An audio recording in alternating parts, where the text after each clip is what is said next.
You know, it's funny, one of the running jokes, people close to me, is that I have a graduate degree in communication.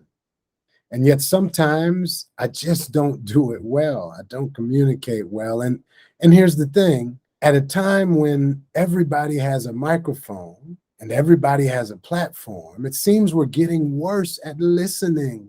Now, we're sure speaking up, and there's a lot of voices. Everybody has their voice and their rights and their ways of handling things, the way that we're setting boundaries for ourselves. And I'm for all of that. As a matter of fact, let's climb the chimney for all that smoke. However, communication is not just about me and my boundaries and what I want. Actually, I'm learning as I study how to be a better communicator myself that the highest purpose of communication is actually to see and understand another person, another perspective, that in fact, it's not just about turning up and justifying the voice in my own head, but about expanding that voice. And as we attempt to do that, it's hard. And there's a lot of reasons why it's hard. Number one, it's just a human dynamic that we bring history to every conversation. We bring our vulnerabilities.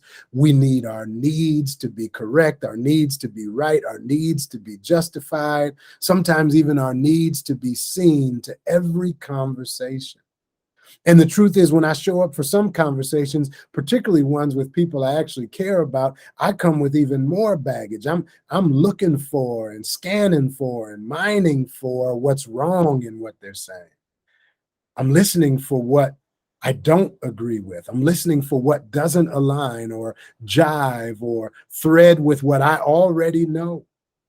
I'm listening for things that threaten me, things that I disagree with. I'm looking and listening for things that are unsafe. And how am I going to live out the highest purpose of listening and communicating if all I can hear is my own voice?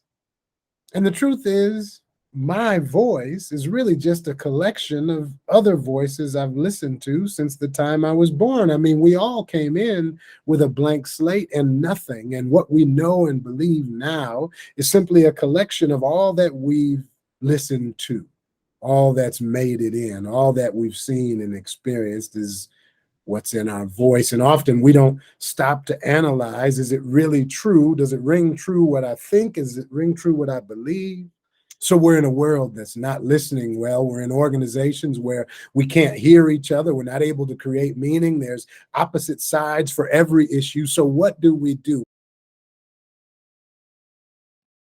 I've been listening to a great thought leader and psychologist, Vicky Tidwell Palmer, who's been teaching me a lot about the art and science of listening and creating boundaries around listening. And one of the things she said that really fascinated me in my own journey to become a better listener is that she encourages us as we listen and show up for conversations to become a true journalist. Now, not what you see today, where it's more important to be first than to be accurate, where it's more important to get likes than to establish a foundation of facts. No, I'm talking about real journalists who sees their role, the essence of their role is to mine for the story, where we show up for conversations curious and leaning in, where we would rather understand and get to know than defend our own position, than to make our own claims.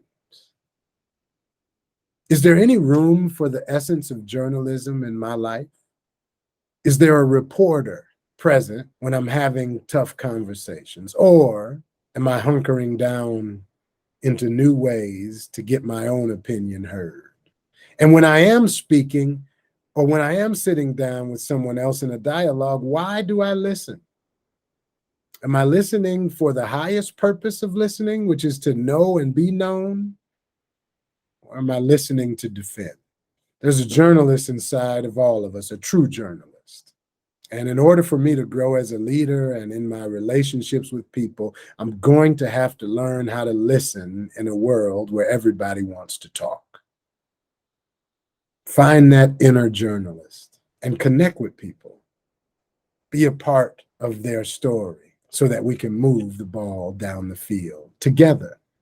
We can accomplish more if we learn how to listen and create listening environments where people's stories can be heard, where they can be engaged and honored.